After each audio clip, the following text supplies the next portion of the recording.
Also in the street plan of Washington, you find pentagrams. So here we have two pentagrams in the street plan of Washington. The top one points into the Capitol building, and the one at the bottom points into the White House.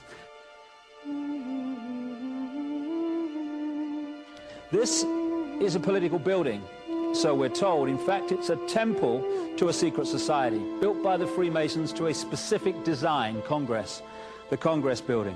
Where did it get its name from? Capitol Hill, from a sacred place of the Roman Brotherhood going way back called Capitoline Hill. And when Madeleine Albright, high priestess of this brotherhood, became Secretary of State, and she went across on her first overseas visit to Europe, she actually went to Rome and made an official visit, what for her would have been a pilgrimage to Capitoline Hill in Rome, and that's where we get Capitol Hill from. This is George Washington. In the last century, they decided they didn't have a decent statue of George, so instead of getting an American to produce one, they ordered it from Italy, from Florence. And when it arrived on the dockside, people were staggered, because here was George, the first president of the United States, depicted naked from the waist up with this cloth over his Bill Clinton's, and then pointing up one arm, pointing down the other. What's going on? Unless you realize where these people are coming from, it's inexplicable. Well, if you just hold that in your mind, arm up, arm down, naked from the waist up, and then Bill Clinton's covered in a piece of cloth, well, this is where it's coming from. This is the ancient depiction of the compilation of the negative force symbol that the Templars worshipped, or the high-level Templars worshipped anyway, called Baphomet. And this is why that they depicted George Washington in that way.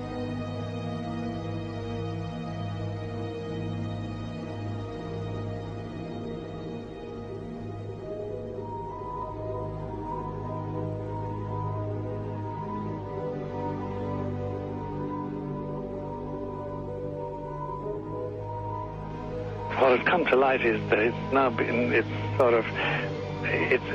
is not so surprising for a lot of people that there are covens amongst the very educated class, architects, doctors, lawyers, priests, brokers, and the leisure class.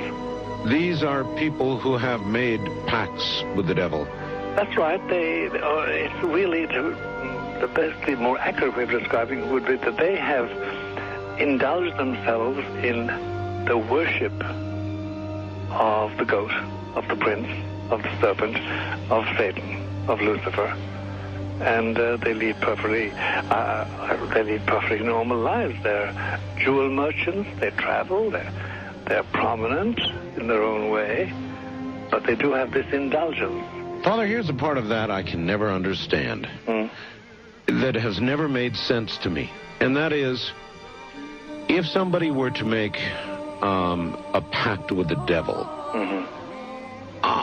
then obviously the implication is if the devil is there to make a pact with them, to make a deal, to make their life, this short mortal life on earth, pleasurable, with money or women or travel, or more interesting, whatever it is they want. Yes. Then they are aware of the presence of the devil, and they are obviously aware then of the presence of God as well, and they nevertheless make a conscious, stupid, short-term, blind choice to take what they can get in this lifetime. And to embrace one, you must embrace the other. It's not like it's some wishy-washy person. I know you do. It is a very not easy to understand, except when you talk with them, when they let their hair down and peel grapes, as we say, and when they're on their way to being cured of what or healed is the proper word. You find that there's an exhilaration and a satisfaction which is both sensual and sexual and mental when they really indulge in Luciferian worship.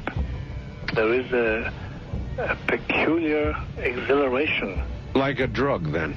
Yes, it's a peculiar exhilaration. And of course, the godly instincts in us all, the angelic in us all, because we all have something angelic and something godly, besides everything else, a lot of other negative things, that is quenched. And you find in them a horror of anything, what we call sacred and holy, or sacrosanct, or the idea of the idea of the sacred, of the awesome.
How in the world did you ever get involved in praying to demon spirits? A fellow that had been on a particular ship with me, he told me, "Hey, I got something fantastic to tell you." He said, "I am affiliated with people that speak with the spirits of the dead. How would you like to talk to the spirit of your dead mother?" And I was shocked. I was shocked. He said, "You wouldn't be afraid of talking to the spirit of your dead mother, would you?" Well, I said, "I'll tell you what, I would have to give that some thought, because it's something I never thought about before in my life." Most of us probably haven't. A little afraid of something like that. Well, he says, you know, it's written all over your face. You're afraid of going to a seance. But he says, "I know you. He says, you're going to come."